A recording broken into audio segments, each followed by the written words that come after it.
Om Namo Bhagavate Vasudevaya. Om Namo Bhagavate Vasudevaya. Om Namo Bhagavate Vasudevaya. Welcome to today's live reading from Ramayana, the story of Lord Ram. At the moment, we are reading from the Kishkindhya Kanda.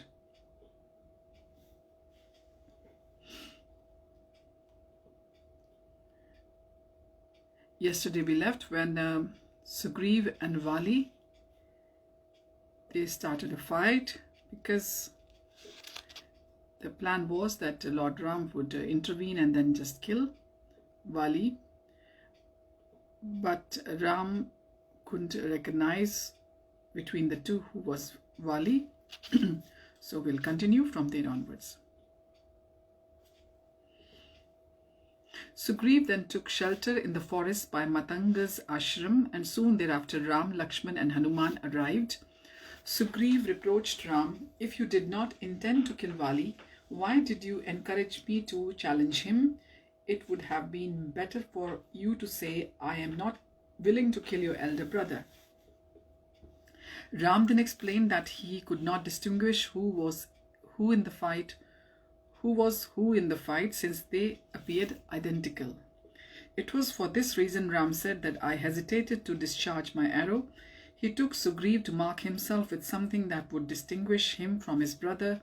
Thereafter Sugriv again set out for Kishkindhya, accompanied by Ram, Lakshman and Hanuman.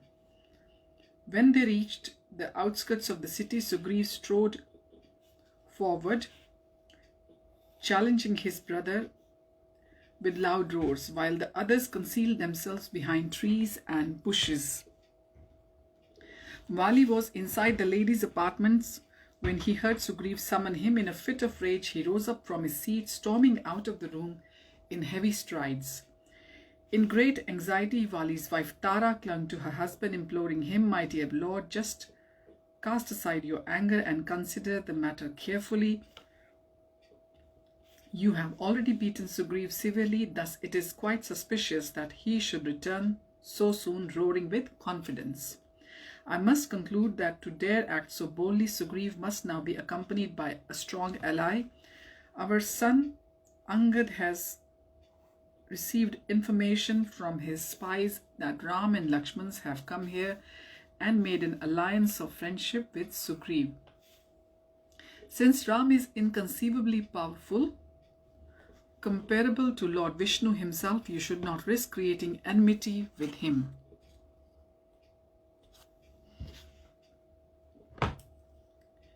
Please settle this by making Sugriv the heir apparent and thus establish friendship with Ram." Being destined to die, Vali could not accept sound advice. Thus he replied, "I cannot tolerate such arrogance from my younger brother.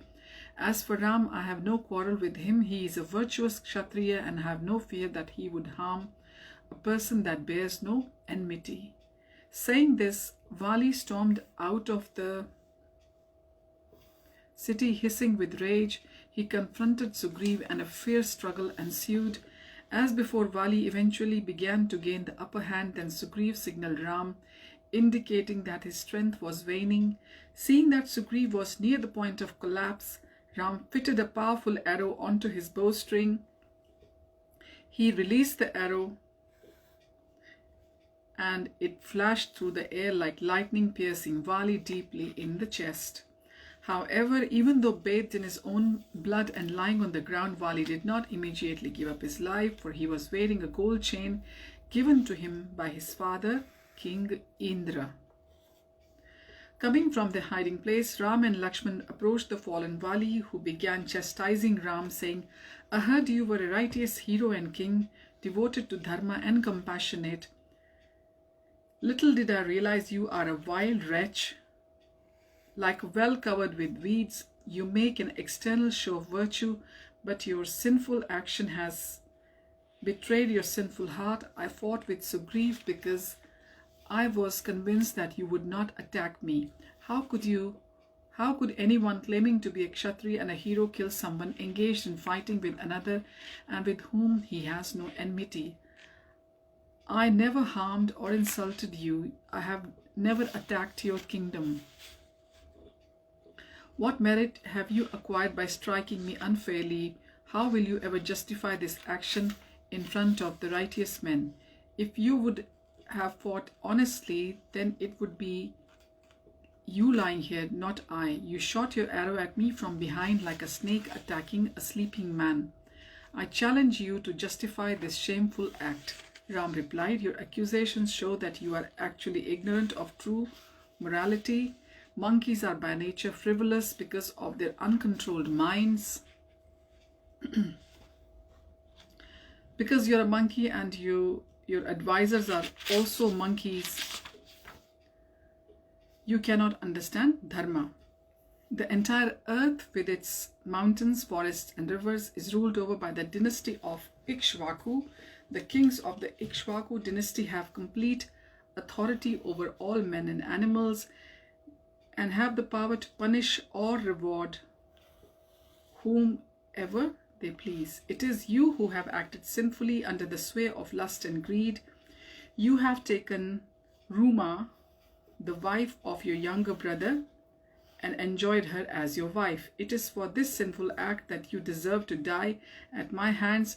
Death is the proper punishment for one who has sexual relations with his daughter, daughter-in-law, sister, or the wife of a younger brother. If a king does not punish a sinner, then he himself becomes sinful. It is for this reason that I promise to kill you and thus enable Sugriv to regain his wife and kingdom. Aside from this, it is an accepted practice that while hunting, Kshatriyas release their arrows at inattentive animals from a hidden position. Therefore, since you are only a monkey, my act does not bear the slightest fault. Being enlightened by these words, Bali felt shame for his abominable actions. With folded hands, he replied, whatever you have said is certainly true. I only dared to denounce you because I was overly proud, ignorant of my own sins. My dear Ram, I implore you, give protection to my only son Angad, begot by me through my wife Tara. He will certainly become grief-stricken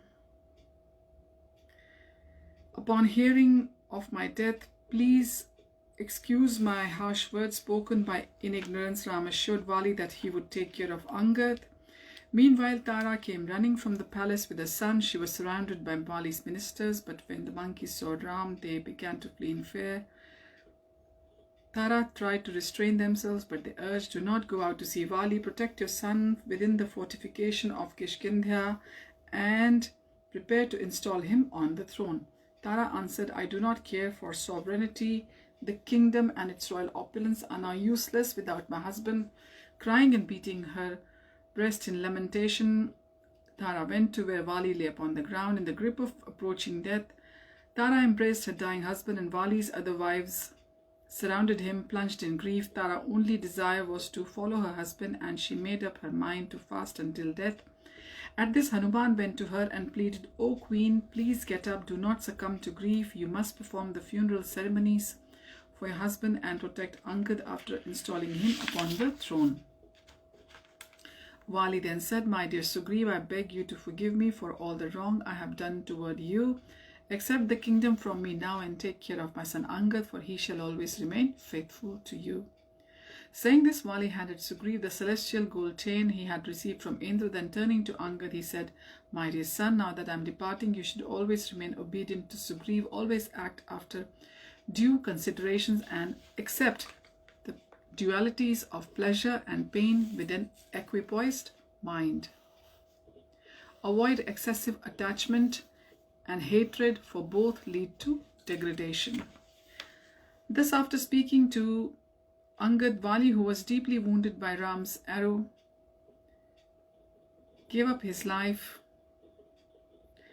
Then, as Tara continued to embrace him, wailing in grief, Neel came and extracted the arrow from Vali's chest. Tara then told Angad, bow down to your father's feet. As the young prince did this, he too became overwhelmed with grief. Upon seeing Tara's anguish, Sugriv became despondent. With a sorrowful voice said to Ram, I have found that the fulfillment of my desire has produced the opposite of what I anticipated. Instead of happiness, I feel repulsion towards the kingdom and even life itself. To atone for my sin, I would give up my life in fire. My dear Ram, these other heroic monkeys will help you search for your beloved wife Sita. Ram became dejected hearing Sugriv speak this way. As tears came to Ram's eyes, Tara approached him saying, I know that my husband will be very unhappy without me, even if he now resides in heaven. Therefore, please kill me also so I may rejoin him. If you consider killing a woman to be sinful, then just think of me as not different from Vali. Ram turned to Sugriv saying, your tears of sorrow are sufficient bereavement for the departed soul of your brother. This world is moving under the direction of eternal time, and all living entities make their appearance and departure under the direction of the Supreme Personality of Godhead. Time never oversteps its limit, thus one should not lament for that which is inevitable. In this way, Sugriv became pacified. With Lakshman's help, he began to arrange for the cremation of his brother. Soon thereafter, a palanquin was brought from Kishkindhya. Sugriv placed Lavali on it and led the funeral procession to the banks of nearby mountain stream. As the funeral pyre was being built, Tara placed Vali's head upon her lap while continuing to weep bitterly, giving pain to all who saw her. Finally, the other women came and raised Tara up, allowing Sugriv and Anga to place the body of Vali on this funeral pyre. After the cremation, the relatives brought water from the river Tungabhadra and made offerings for the departed soul of the heroic monkey king. When the ceremonies were completed, Hanuman requested Ram to accompany Sugriv to Kishkindhya to install him on the royal throne. Ram declined, however, saying, Hanuman, I suggest that you officiate at Sugriv's coronation and have Angad installed as the heir apparent. Since the monsoon season is nearly upon us, it is not suitable time to search for Sita. All the monkey chiefs may stay in Kishkindhya for 4 months. So this is what it's known as Chaturmas, the rainy season. While Lakshman and I pass our time residing in mountain cave, when autumn arrives, we can begin an all-out search for the kingdom of Ravan. Sugriv then entered Kishkindhya and was welcomed by the citizens. The bathing ceremony at the coronation was performed by the foremost of monkeys, including Mahendra as well as Jambavan, the king of the bears. Sugriv accepted his wife Rama back and installed Angad as their heir apparent to the royal throne. Okay, we will continue from here onwards tomorrow with our reading from the Kishkindhya Kand. And we had some nice lessons given to Vali by Lord Ram, and then Vali also giving some important lessons to his son Angad before leaving this world. So yes, we should rise above the dualities, and we should try to remain equipoised, though it is very hard in practical situations sometimes. But when we remember of lessons like these from the scriptures, it becomes easier. And thank you for joining today. Hari Om Tat Sat. Hare Krishna.